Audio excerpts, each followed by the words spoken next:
Hi, my name is Sean Orose. I'm an English major at TCNJ. Today I'd like to teach you something about what's called the psychoanalytic approach.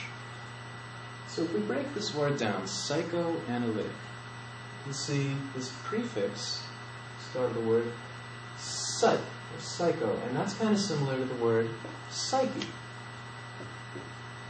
Now, psyche actually has Greek origins.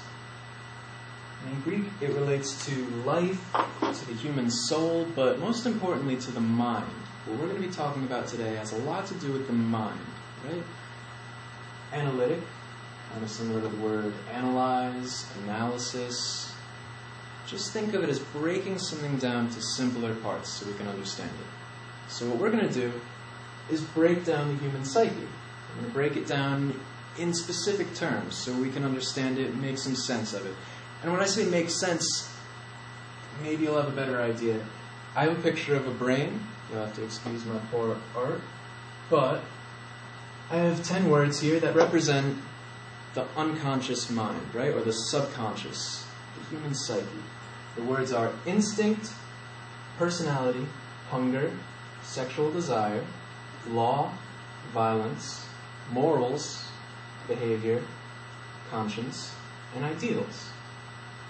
So I think we can all agree we all have these inside of us. And one way or another, these words are all part of us. However, in 1856, Sigmund Freud was born.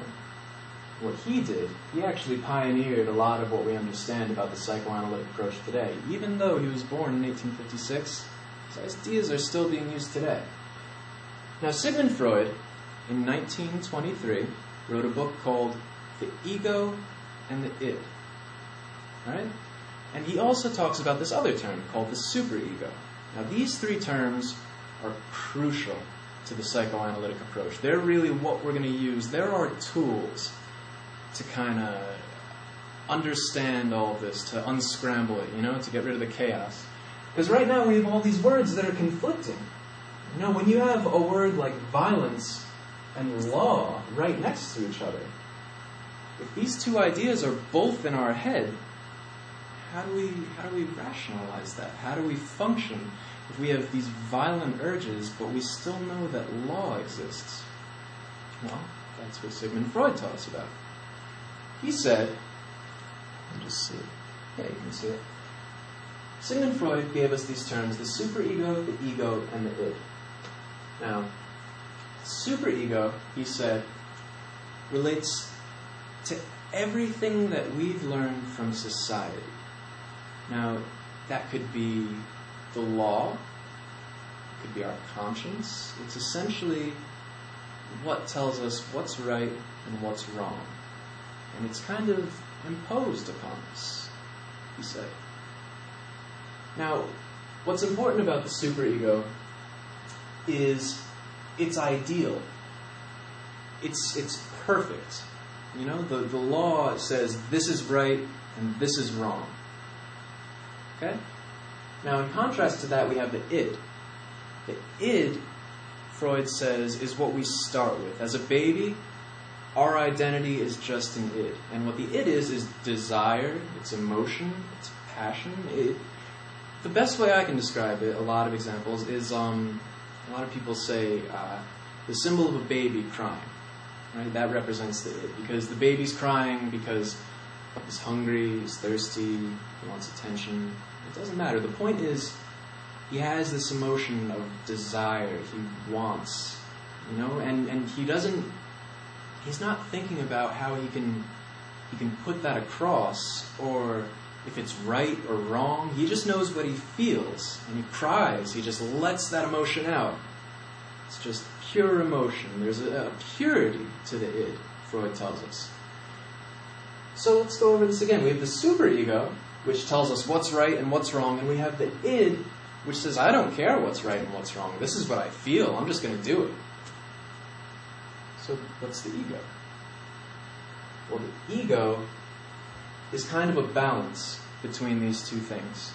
The ego is how we behave, how we act, how we're perceived. We have these desires inside of us, But we also live in a lawful society that tells us violence is wrong in most cases. You know? So, let's see if we can unscramble this human subconscious. This word behavior, that's going to go with the ego. Because that's how we act. And that has elements of the superego and the id. Also, personality. The ego is who we are. It's how we act. It's how we're perceived. It's our notion of us as a human being. Even though on the inside, we have all these desires, all these emotions, right? We have sexual desire, we have hunger. We can feel violence sometimes. We have violent urges. In many ways, the id is our animal urge. It's the animal side of mankind, of human beings. So we have hunger, sexual desire, and violence, and instinct. Very important. For the id. Now the superego, we have law, morals, ideals, and a conscience. Now, what's really important to understand, and it's the reason I have ideals up here, is that the superego and the id are both flawed. They're not perfect. The superego says, this is right, this is what you have to do. It's ideal. It has this notion of a flawless human being. We've all heard the phrase, nobody's perfect. But it really applies here. Because there's no way that you can go through life obeying every law, every moral, no one is perfect. I assume everyone is told a lie. Everyone lets desire out sometimes. Even if it's wrong, you have to. It's part of you. That's what Freud says. Now, the id is also flawed because it disregards all those things that make us civilized. It's the opposite of civilization, Freud says.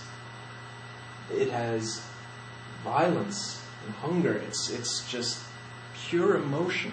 It has no direction. So that's important. Just keep that in mind. We have the superego, the ego, and the id. And now you understand psychoanalytic theory. What we're going to do in my next video is apply it to some literature. Thanks.